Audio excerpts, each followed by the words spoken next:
Welcome. This is KMMU, KMMU.org. That's Main Street Media, Utah. This is the Liberty Moms Show. Liberty Moms are the original secretaries of defense. We are the real defenders of the home front. We are there when it comes to defending our communities and our families. And I'm your host, Dalane England, and I have a wonderful guest with us today I'm very excited about. His real name is Scott Swain. He is the founder and chair of Roots of Freedom. He is also the producer of and the founder, the creator and producer of Cries of Freedom, which is a really moving, beautiful, and patriotic play. And he puts these on at Sierra Park in Orem for Independence Day, which I hope you know is around July 4th. Well, Independence Day is on July 4th, but the events at Sierra Park are on the 4th, usually the 3rd and the 5th, or right around the 4th. So Dr. James Warren and Scott, welcome. Thank you. I must correct you on one thing you said. Oh, please do. It's not at the Sierra Park anymore. It's the Sierra Theater. You're right. Yes. I pictured the theater and said the park. So it's the Sierra Theater, which is right next to Sierra Park, because I suppose the theater isn't really technically in the park. Correct. Right. So it is. They've moved over to the theater, which is quite nice because it's inside. So on the hot July days, you need a little break from the amazing things at Colonial Heritage Festival. You just cross the street over to Sierra Theater and go in and watch Cries of Freedom. So since we're talking about that, Scott, what time is Cries of Freedom going to be put on? What dates and times this year? Okay, it's July 3rd, 4th, and 5th. That's Thursday, Friday, and Saturday. And we open up at 10 a.m. and we go all day. The lobby has a simulation called I Declare Independence, where we simulate you as a delegate to the Second Continental Congress. So you become that person with a desire to become what we call a founding patriot. And we have a museum right next to us put on by Brent Ashworth and his wife, Charlene. And they've got documents and artifacts that date even before the founding of our country. It's amazing. It's amazing. It is incredible. It's worth, I don't even know how much, but it's so amazing. Yeah. And Brent is so generous. I mean, it's like you get to really see it. Some things you get to touch and handle. He is very, very generous. It's quite a treat in itself. Yeah, and he knows every little bit of history. Mm-hmm. And unfortunately, well, he's written a book about it, so some of it is documented, but there's a lot more information that he just has. So we have to take advantage of him while he has the help to communicate.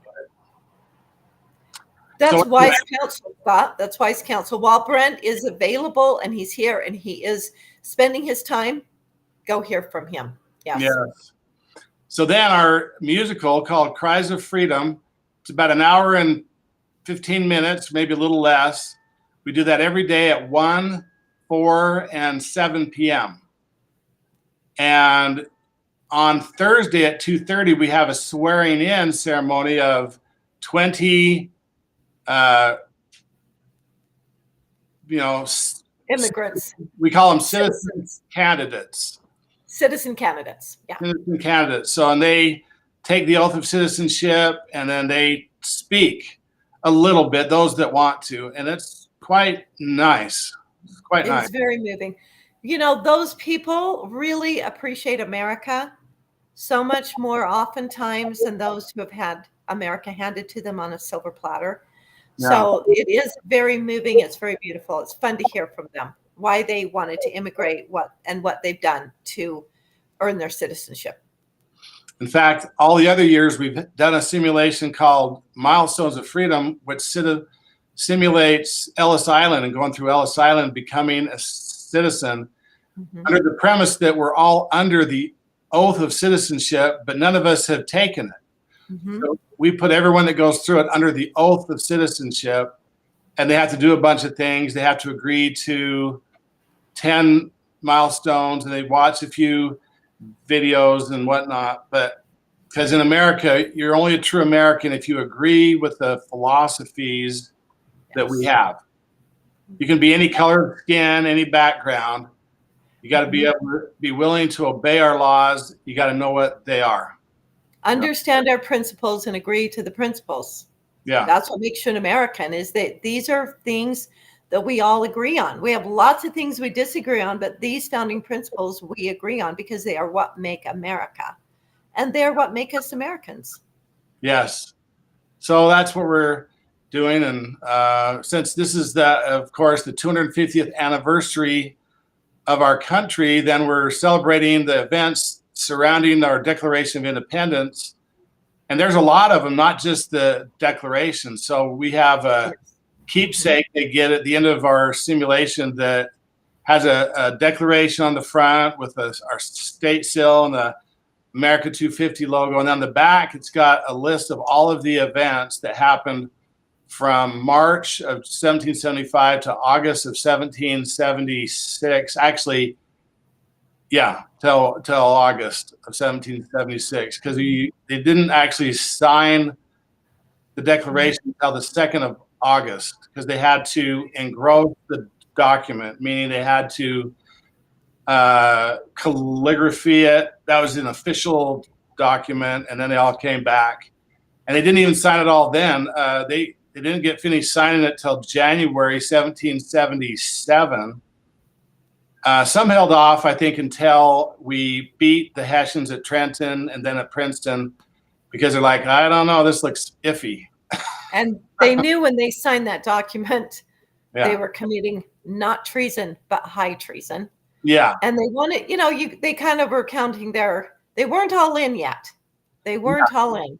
And the only reason we have this country is because of those who were all in from the very beginning. Yeah. Speaking of which, is Dr. Joseph Warren. Yes. Who was 100% all in. And the reason I wanted to have you on as Dr. Joseph Warren is because Dr. Joseph Warren, this is the 250th year of Patrick Henry's speech, March 23rd, 1775. And then, of course, the 250th anniversary of the Battle of Bunker Hill or Breed's Hill, which is June 17th. Right. Which Dr. Joseph Warren is a huge part. And then also April 18th and 19th, the Battle of Lexington and Concord, April 19th. So this is kind of a big year for those things. And Dr. Joseph Warren was literally involved in all of those things. Yes. He had a big hand in all those things. So, yes, you wanted to say something. I can tell. I can read your mind. Yeah. Joseph Warren is like George Washington. And he would have been a George Washington if he would have lived, because he was a central figure in the Revolution. In fact, you could say he could be credited with starting the American Revolution. You really could. You've got a good argument for that. People bring up Samuel Adams. Yes, he was influential. John Adams. Yes, he was influential. John Hancock.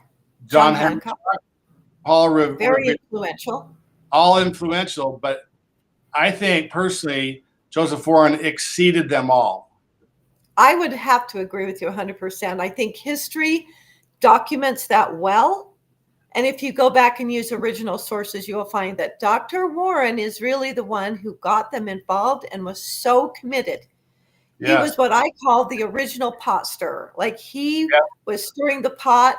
And the king was very, very, very upset with Dr. Joseph. But he's been a forgotten founding father. And this fellow right here, let's see, it's called Saving Dr. Warren by Jeff McKinney. Anyway, I will recommend you to get this book, because he's trying to preserve or bring back the history of Joseph Warren. And he tells it in a really fun story format. But there's not a lot of information. There hasn't been a lot of books written about him because he died too early. He died young, But Yeah. he did get a lot of things accomplished before he died. He did Yeah. get a lot of things accomplished. So, just kind of want to lay the groundwork. I don't know really where you want to start, but I'll just interject because you might want to start when he was younger. I want to lay the groundwork for when he became a doctor. So do you want to tell about his growing up because of his youth was interesting? Yeah. Well, he was born in 1741, July 11th. So this year he'd be 284 years old. You're looking good, Joseph. Thank you. He was born in Roxbury, Massachusetts. His father died when he was 15 years old, picking apples. Yeah. Fell off his ladder and died. He graduated from Harvard. Fell off the ladder and died and left, which meant Dr. Joseph was the oldest. He's the head of the household at 15 years old. Right. So he ran the household after that. So he went to Harvard and he graduated in 1759 when he was only 18. He started when he was like 15. What is that right? But then he graduated when he was 18 years old from Harvard. Yeah.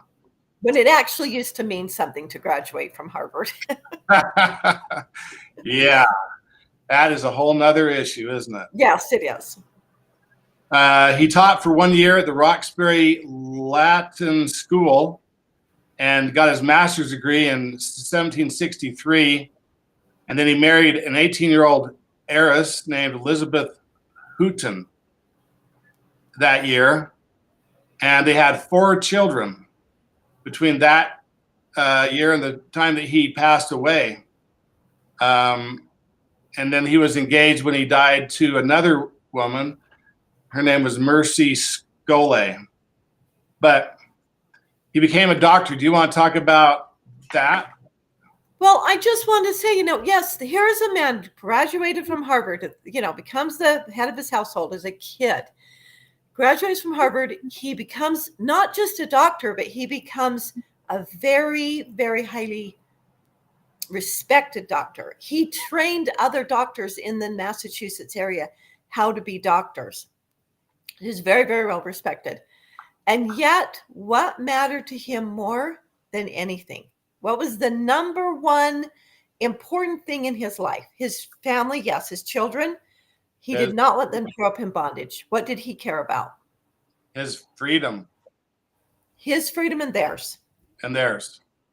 Yep. Freedom was more. He did not want to live in bondage. He did not want his children. He was going to bring children into the world, not to be slaves, not to be in bondage to the king or anyone else. And I just think I'd like to just invite everyone to take a minute and just, what are you willing to give up? What are you willing to sacrifice so that you can be free?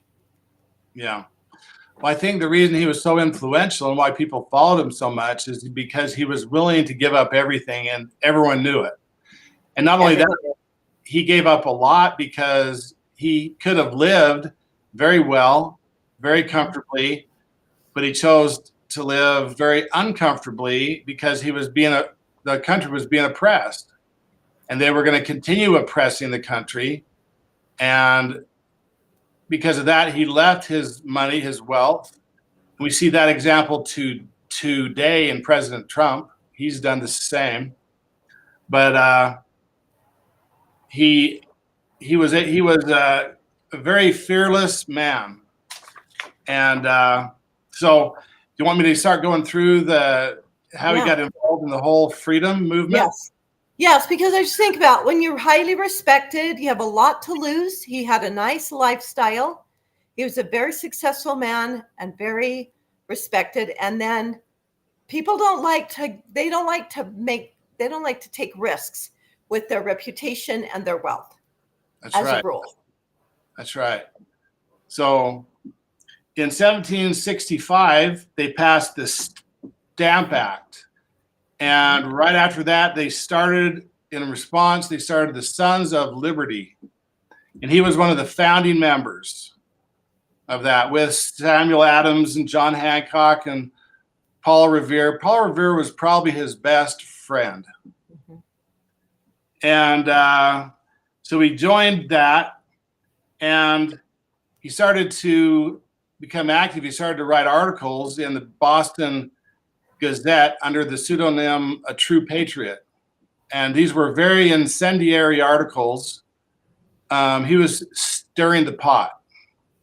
He started to stir the pot. He said, this isn't right. And by the way, the Stamp Act was repealed only 1 year later because of his activism. Absolutely. They could see that this was an uphill battle. They thought, okay, we better not stir the pot too much because they are. And so that's what activism is. The people that want to tyrannize us, if we're active, they see this is not going to be easy. So let's go a little slower at least, and let's be more cautious. So Well, let's take it a little easier and slower because people will get, as Thomas Jefferson said, all experience has shown that men are more accustomed to suffer while evils are sufferable than they are to right themselves from. But I messed up a little bit, to right themselves from abolishing the things to which they have grown accustomed. And I think that really, they're like, we know human nature and people will go along to some degree. So we want to get them back to where they're just going along and suffering. And because when it comes unsufferable, then they rise up and they rebel. And that's what's happened to us in our country for the last 100 years, is they've slowly boiled us like a oh, you went away. I don't see you anymore. Well, anyway, I'll keep on talking. What I was saying is that in our country, we have been sort of boiled slowly by policies and laws that have taken away our freedoms. And it's hit a boiling point. And so now the frogs are jumping out of the pot. And Joseph Warren got them to start jumping out of the pot early. There you are. Yeah, I don't know what happened, but go ahead. So I was just saying that we've been boiled slowly until it's gotten to the point we're at, but now it's reached a boiling pot, and we, like the frogs, are starting to jump out of the pot. Right. And there's a revolution going on right now also. But anyway, one of the first things that happened, there was an altercation in 1770, and some colonists got in an altercation with he was a customs officer, and they were kind of agitating him because they were tired of what the British regulars were doing to them. And so he got in frustration, he shot his musket into a crowd, and he killed an 11-year-old boy named Christopher Sider. He was the first person killed in the American Revolution, and they asked Joseph Warren to do an autopsy on him to prove that, yes, he was in fact killed by the gun of the customs officer. And only 1 month later, the same thing happened. There was an altercation with some colonists and a British regular. And the British regular was getting very frustrated, and so he went and got some help, and they ended up killing 5 colonists. And then Samuel Adams called that the Boston Massacre. But at that massacre, Samuel Adams was there, John Adams was there, Henry Knox was there, and of course Samuel Warren was there, and he provided medical aid to the other people that got wounded. And the Boston Massacre, interestingly, he was the one that gave memorial speeches of the Boston Massacre in 1772 and 1775 in a church there. I think it was the Old North Church. But at the speech of 1775, they were planning to arrest him, and the indicator was a soldier was supposed to throw an egg at him, right. And hit him. To identify him. to identify him and say that this is approved. Our officers have approved this to arrest him. But the soldier that was going over there tripped and fell and broke the egg. So he didn't have any egg to throw, so they did not arrest him at that time. So anyway, some other things. He was appointed in 1773 to the Committee of Correspondence. Not only was he appointed, he was just appointed to that one. That was a committee that Samuel Adams created. And it was in opposition to the British Parliament. And but in 1773, that same year, in December 16th, 1773, Joseph Warren basically organized the Boston Tea Party. And they threw 340 crates of tea into the harbor, dressed up as Mohawk Indians. And that was thanks to Sarah Bradley Fulton. That was her idea. Oh, is that right? Yeah. She felt that it would be wise for them to be disguised so they wouldn't be recognized. And they weren't just being rebellious to throw the tea in the harbor. They did not want to pay the tax. And the minute that tea landed on American soil, they would have to pay the tax by law. But if it didn't touch soil, they were not responsible for the tax. Oh, okay. And so they were like, we don't want to pay the tax. We've told you we don't want it. We're not drinking the tea. We've told you not to send it. And the British did anyway. So they're like, we have to come up with some way to push back. So, they did throw it into the harbor. And they were also protesting the East India Company monopoly on tea.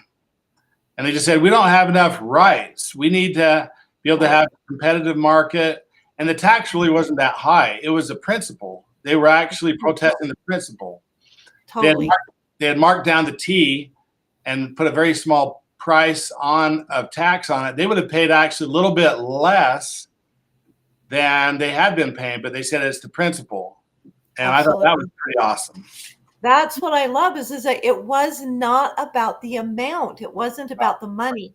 No. It's that there is a monopoly and the British are not allowing us to exchange with other countries.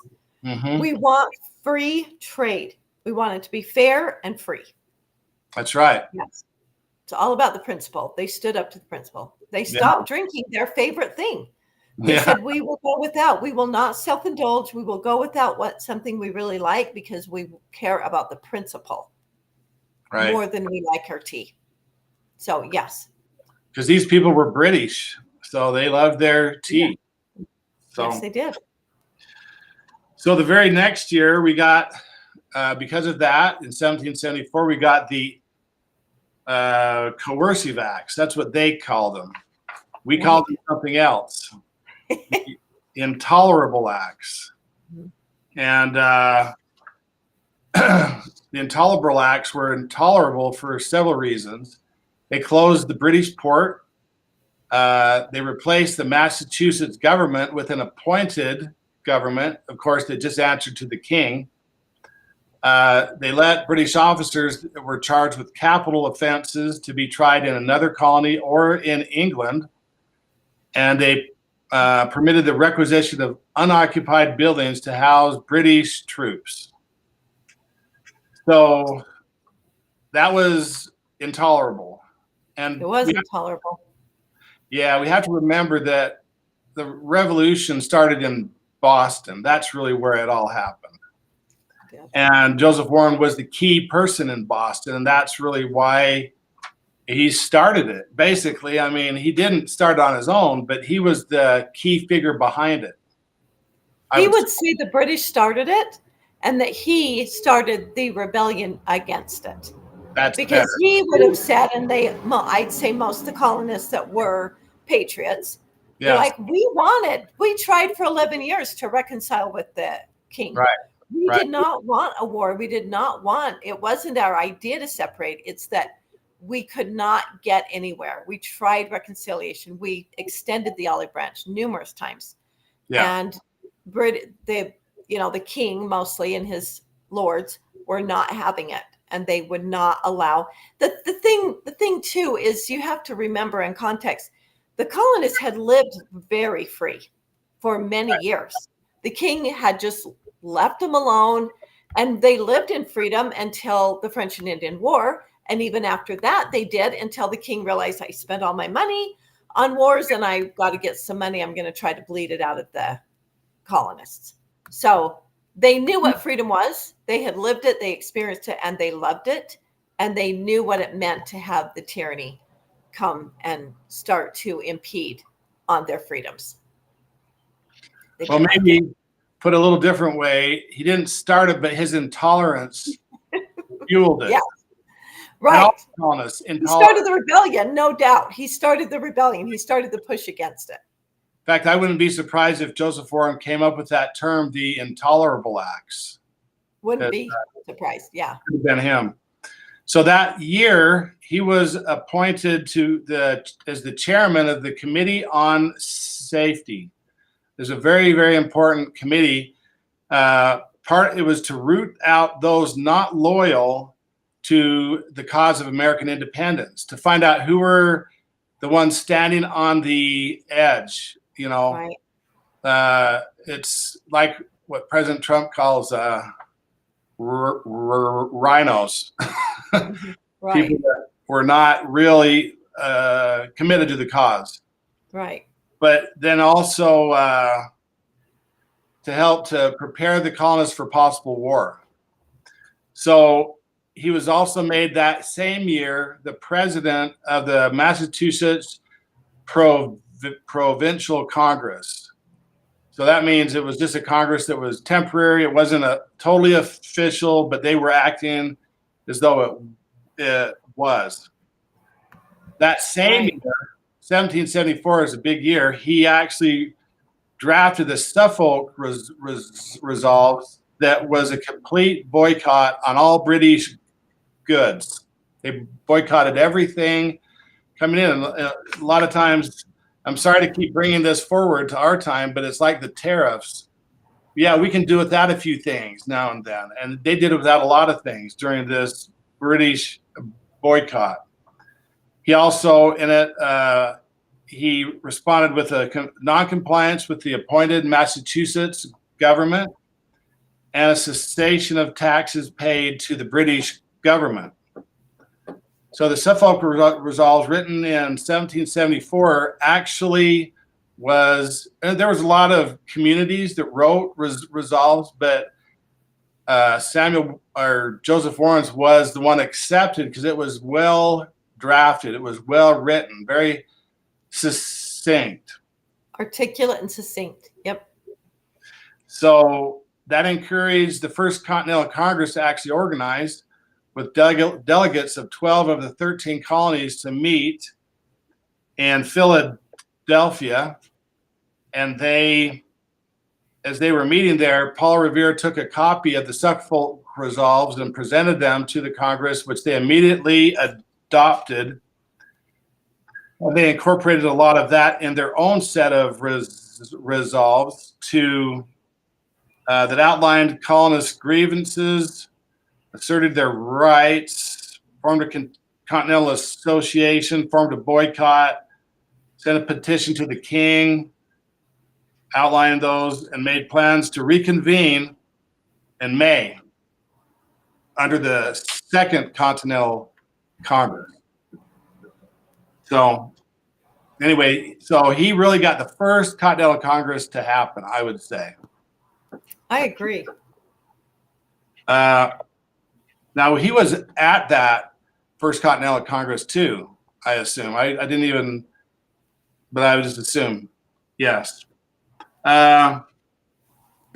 So then in 1775, things just kept chugging along. And in 1775, it was really coming to a head. And Joseph Warren, it was made known to him, probably from the Committee on Safety, the Committee on Correspondence. He was very well connected.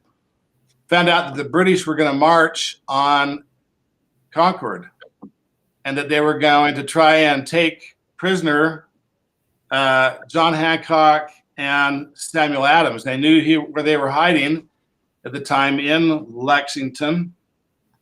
And so he got his best friend, Paul Revere, William Dawes, and one other man, I can't remember his name. Dr. Prescott was already in Lexington. Okay. And they rode out on April 18th and warned everybody what was coming the very next morning.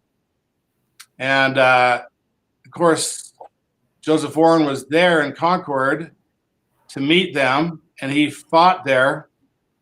And then he, people don't maybe know this, but there was even a bigger battle right after that at a town called Menotomy. Yes. But that Menotomy was after Concord, was it not? Yeah, after. It was after they confronted the colonists in Concord. Then on the way back, Menotomy was the big battle. And they got, Yes. the British got reinforcements there. And of course, the colonists had a bunch of reinforcements there.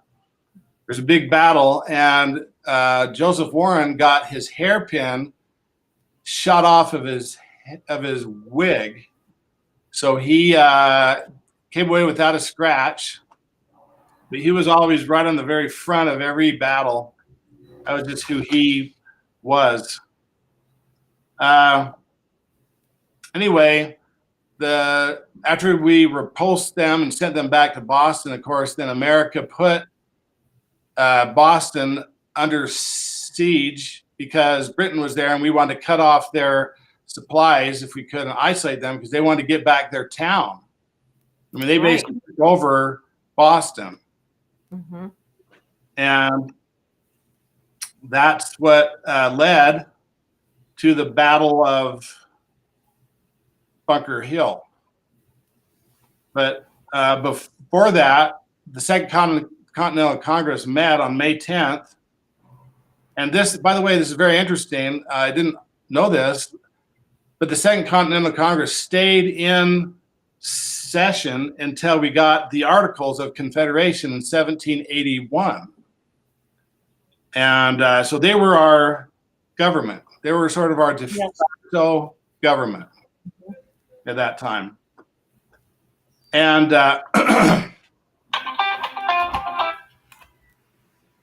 Oops.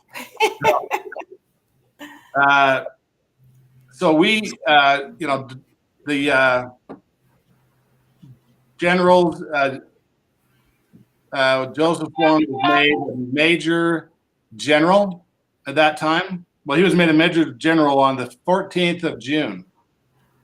Mm-hmm. And there were Colonel Israel Putnam, Colonel Prescott, and one other colonel.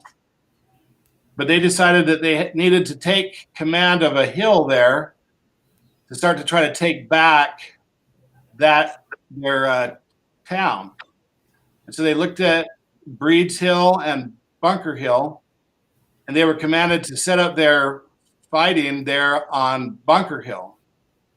But the colonel said, no, we think Breed's Hill is better. We can defend Breed's Hill better. Actually, some of the colonists did set up and entrench on Bunker Hill, it turned out. But so he was commissioned an officer, a major general, which I found as the highest position you could have in peacetime. So he was that. But he hadn't received his commission officially. And so he goes to the battle, and he knew that he was the one responsible for getting these men there. Mm-hmm. They wouldn't have been there if he wouldn't have done everything that he had done. And so he told Israel Putnam, he said, where's going to be the heat of the battle, the fiercest part of this battle? And he said, right up there on Breed's Hill. And he said, I want to enlist there as a private. And they argued with this because they said, no, you're a general. Not only are you a general, you're the president of the Congress. You're the chairman of the Committee on Safety. You wrote the Suffolk Resolves. You're the main push of the entire revolution. But he said, no. Before this, his mother said, she begged him not to put himself in harm's way. And he says, "Dear mother, wherever danger is, there will your son be also." Mm-hmm. Not very comforting. Not very comforting at all. No, he did not seek to comfort his mother. In fact, as he was going up there, he knew that the British had said, the colonists don't have the courage to fight our British regulars. They'll turn and run. And he says, these people don't think we'll fight. He said, by heaven, I hope I die in blood up to my knees. So he was very adamant. He was going to fight. Didn't matter what the price was. And remember, he had 4 children, and he didn't have a wife. If he died, they were going to become orphans. We'll talk about them at the end, what happened to his children. So the battle commenced. There was a first wave, and Israel Putnam and Prescott, they said, do not fire until they're very close, till you can see the whites of their eyes, which is about 50 to 100 feet. But that was a close enough range that with their muskets, they could pretty much hit just about anything. Right.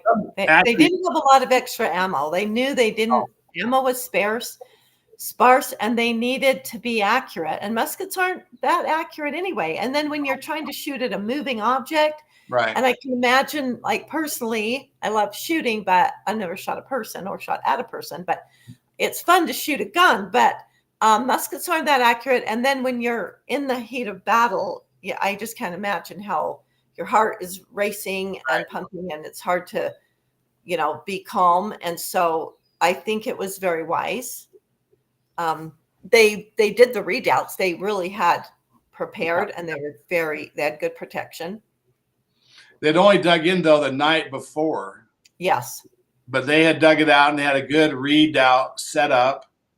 Some of the colonists, as the British were coming up, did panic and fire. And Colonel Prescott, he said, the next person that does that, I will run through with my sword. And they were serious. Yeah. So we can't do this. Because they also know once one person shoots, they'll all start to then shoot. People start shooting. That we know that from other battles, including the Battle of Lexington. So he had to make sure they feared him more than they feared them. Yeah, I know. Well, and there was one soldier that said, "Oh, I'm sick. I can't do this." He said, "Sorry, son, you get back there." And he said, "No, I can't. I'm sick." And he got his sword. He pressed it against his arm until the blood came out. He says, "You get back there right now, or this sword is going to go through you." Anyway, they had to be that way. When you're in war, you can't just play around, especially when you're fighting Britain. These are serious warriors. They're serious warriors, and they wanted to win. They were already humiliated.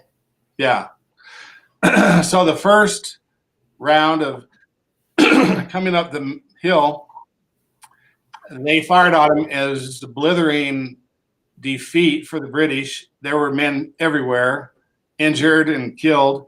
And so they retreated down, regrouped, and came back. Again, they were turned around. They were killing British and wounding British left and right, but they were running out of ammunition.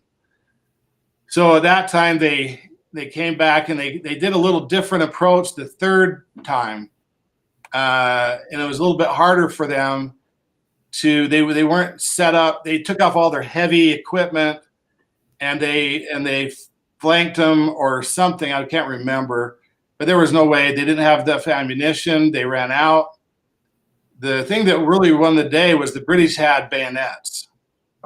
And when they got over the redoubt, they started to bayonet the colonists, and the colonists could just turn their guns around and use them as clubs. But a club doesn't do much with a bayonet. Right. So they were retreating, and they were retreating off the back, and they were going to go to Bunker Hill. And there were some colonists there that would help them, as just basically to help them in their retreat. And so they were retreating. And of course, Joseph Warren stayed right till the end. And a British officer recognized him and took aim and shot him in the back of his head. Killed him instantly. And they didn't have time to drag his body off.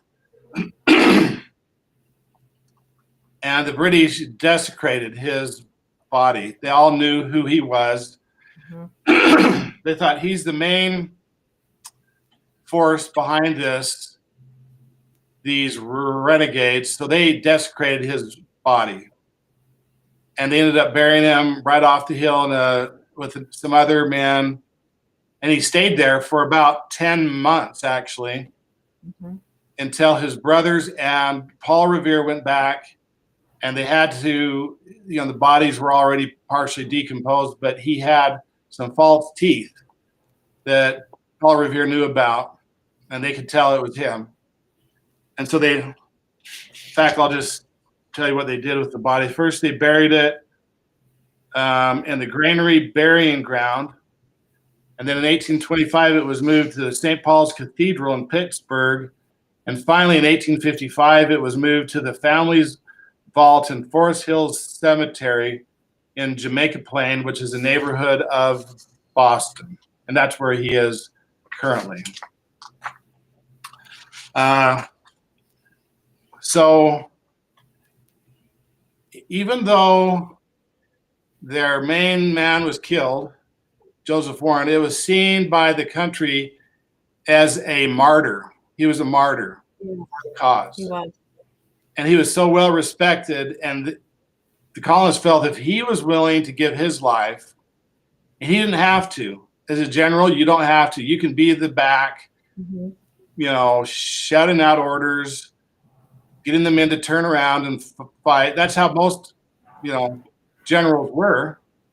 Now, colonels, no, they have to be there with their men, but a general doesn't. And with all the things he was involved with in the government and politics, they tried to talk him out of it.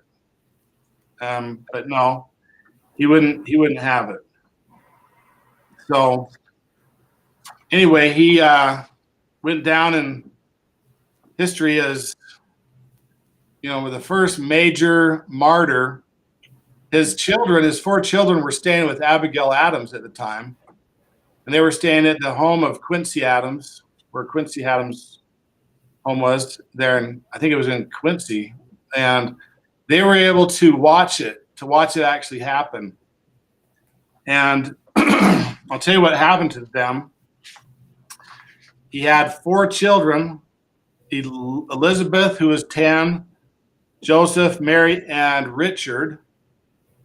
And right after he was killed, his fiance took them in, Mercy Scolay, cared for them. And it was the Freemasons who actually helped take care of him, give him the money they needed, because he was the Grand Master of all of the 13 colonies in Freemasonry. And I don't know what all that means, but that's who took care of him right off. And then in 1777, John Warren, who was a surgeon in medicine, he was actually there, by the way, at the Battle of Bunker Hill. And he was providing medical aid. But he got married in 1777, and he and his wife agreed to adopt all 4 of Joseph's children.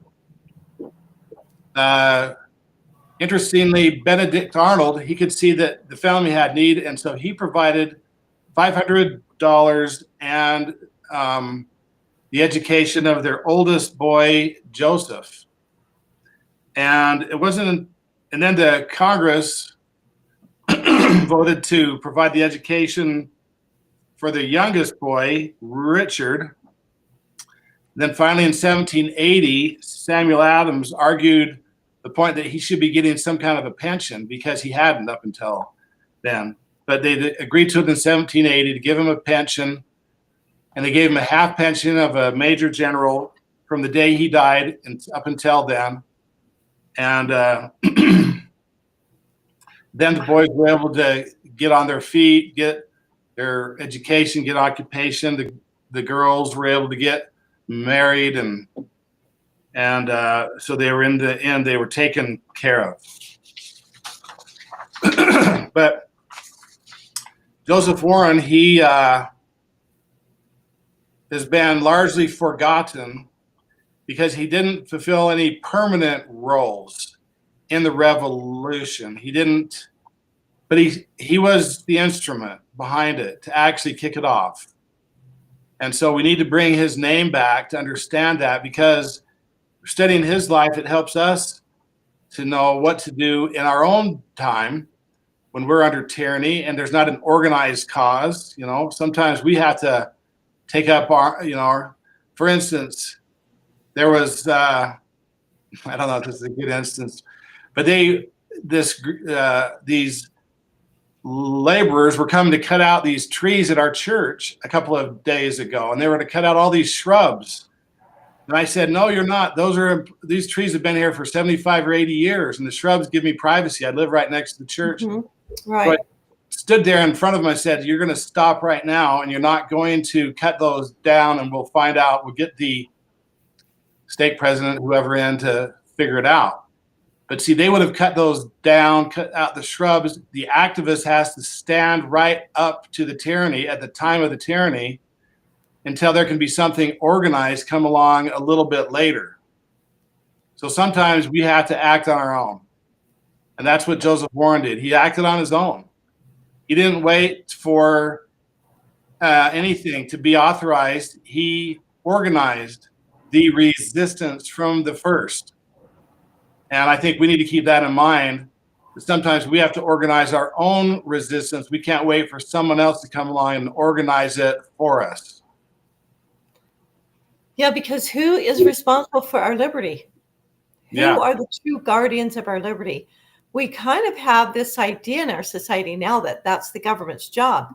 It is our job to be the guardians of our liberty. If we love and value our liberty, it is up to us to do it. And I like that. I mean, we have to be on the front lines when it comes to protecting it. But we have to know what they are. First of all, we have to know what our rights are. And we have to know what is happening in the world. We have to know what the principles are. Because we do believe in the rule of law. Someone can't just cut your bushes down without, that's not okay. You can't cut someone else's bushes down. You can cut your own down, but you can't cut someone else's. And we have this amazing system because the principles that the Constitution was created on are just amazing. They're eternal. They don't go, they're kind of antiquated. They get kind of old. They don't. When does gravity stop working? When have we got, you know what? Today gravity is just not really doing its job. Mm-hmm. I'm just floating around here. It's just not working. Mm-hmm. Never. True principles, they work. They always have. They always will. They're eternal. And we just need to know what those principles are. We need to implement them and act. That I love that because it is all about that action, which is exactly what you did when you founded Roots of Freedom. You just said that you didn't wait for someone else to come along. You didn't say, someone should do this. You started your own organization, Roots of Freedom, to educate and help people know what the principles of freedom are and what they could do about it. Well, and you too, Dalane, you started Freedom's Light. Freedom's Light. Sorry. No worries. Nobody told you to. Some did come on. Yes, that's right. You had a feeling. And I was spoken to, but I went to your event, and that's where the Lord inspired me and made it very clear. He literally spoke to me and told me what to do. And I was not really super excited about it. I was quite terrified, but he's pretty good and he knows what he's doing. So, and he provides. If we're willing to take a step, if we're willing to stand up and take a step, he is willing to carry us, take us through. I wanted to tell Christ of Freedom because I want to make sure we made it clear what that is. It is a play. Yeah. And I just want to make sure. So Roots of Freedom is your organization, and it's all this stuff you were talking about. Like you go through the process of immigration, you learn about these things. It's really well done. It's really well done. It's really awesome. And Cries of Freedom is this amazing play. It's beautiful. It's what inspired you to start Liberty's Light. Or yeah, I'm sorry, I'm saying it wrong. No worries, not at all. Freedom's Light. But let me tell you, when we first started Cries of Freedom, I'm not an actor. I have a stutter. I'd been in one play when I was in 7th grade because Jerry Elison let me in because he felt sorry for me. My brother was a good actor. He let me in. I remember I tried out and I stuttered so bad I couldn't speak hardly at all. And he said, he put his arm around me. He said, I'm going to give you a part in this show and you won't have to say a word. And I was like, yeah, that's the only way I'll be in, because you'll have to stand there on the stage forever till I get that one word out. But so I met a lady called Bonnie Busco. Well, I had heard about her. Well, we've got just a minute. Can I just tell this little history? Yeah, we have just a minute. Yeah. So I owned a mortgage company in the 90s and I sold it. And I can remember I felt so empty after I sold it. I said, I'll never do that again. I remember I just looked at people as opportunities to make money. That's it. I didn't have any heart anymore. So I said, I'm never doing that again. So I said, what would inspire me? What would inspire me to do something? And it was liberty. It was freedom. I thought that's, for me, that was always very, very important. So I started a company called Roots of Freedom. We made a freedom gallery. Then I met Bonnie Busco. She was a retiring 5th grade teacher.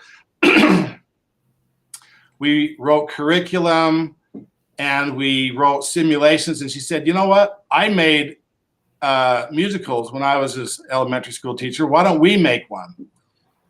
And so I said, I guess I have no idea. So between the two of us, we created that. And sitting out in my little office in our backyard, I remember it was a very sacred experience, very sacred.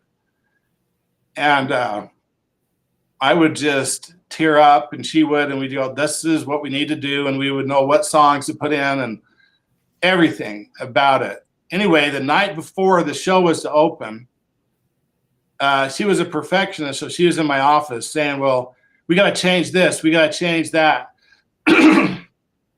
It was midnight the night before the show was to open.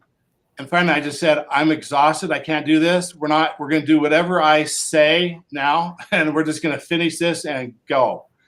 So we finished it up. We got it done. And I remember our first show, I was terrified. The night before I said, Bonnie, can we call the Freedom Festival and call this whole thing off? I don't think we can do this.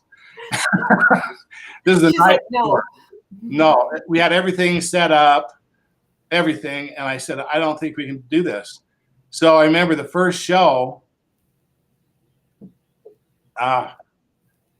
it was so great. The kids took it, they ran with it, the spirit took over, and I was bawling. In fact, I bawled my eyes out for all 8 shows that year. And then next year I bawled for all 8 shows of that year, then the 3rd year.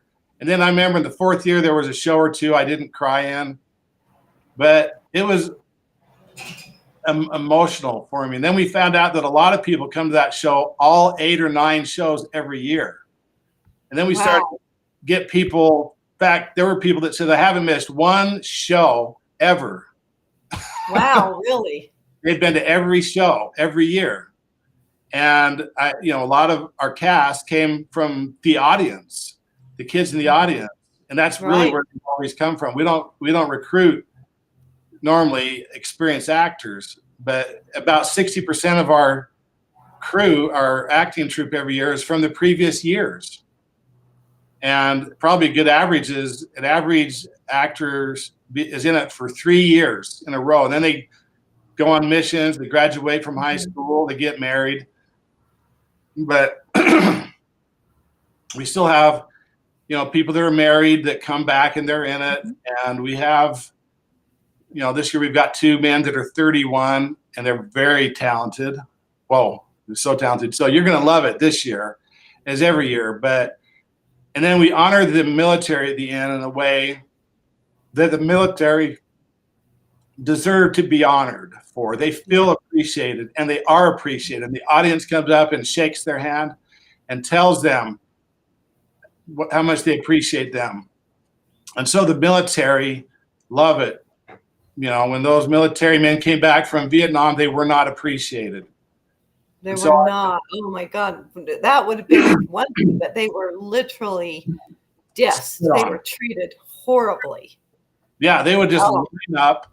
It's just horrible what happened. And they would just spit on, they'd yell at them, they'd call them, you know. It's un-American. Yeah. It's un-American the way they were treated. It was horrible, which tells you what propaganda will do. Yeah. People behaving so horribly, and our soldiers who had sacrificed so much and to come home and be treated that way, and many committed suicide. They were treated so horribly. Oh, yeah. So the military, you're going to love, even if that's the only thing you're there for. I promise you it'll be worth it just for that part at the end. So I can just tell you, you should come. There's a lot of commercial things, a lot of parades and Stadium of Fire, which is all good. But this is a grassroots, old-fashioned way that we celebrate the 4th of July, and the founding fathers would be proud of it. They would be very proud. They are proud. And it's July 3rd, 4th, and 5th. Yep. And it's at the Sierra Park at the Sierra Theater, but the Colonial Heritage Festival is at the park as well. Yeah. And there's so many things to do. You can spend all day there and not see everything. So be sure and set that time aside. You can go all 3 days, 2 or 1 day, but it is a really honorable way to spend Independence Day learning about our country, honoring those who went before us, getting educated in a fun and interactive manner, and really being moved. It is very moving. So, yeah, it is wonderful. And Mrs. Dalane England is a candle maker there, and so you'll meet her there too. Yes, I will be there at the Chandlery. We'll be telling amazing stories and teaching about one of the important parts of a colonial America, candle making and bees. Yeah. We couldn't have survived without our beehives. So as busy as you are in the Eagle Forum, doing your own event every year, Liberty's Light, you also do the Support Us, you support the Colonial, and I think that's great. And I think that's a good example. And by the way, Delane's, you've been asking me for years to do Joseph Warren, and I'm committing to be Joseph Warren now for the rest of my life. Oh, wonderful. That's great. Super. Well, Scott, thank you so much for being with us. We really appreciate it. It was so fun learning about Dr. Joseph Warren. He really is such an amazing man. And I see him as, what did the Savior do? The Savior literally gave his life while he was here. And he told us, he told us, if you want to be like me, care more about other people than you do your own personal needs. And I think Dr. Joseph Warren really is an example of fulfilling his mission. He cared more about other people and about liberty than he did his own needs and his own wants and desires. And I think that he is definitely someone to be honored and to be revered. And thank you so much for sharing his story. Really appreciate it. Thanks so much for being with us. Well, thanks for all you do for liberty. And I do invite everyone to remember that you are the guardian of your liberty. Have a beautiful day. Thanks so much. Okay. Take care.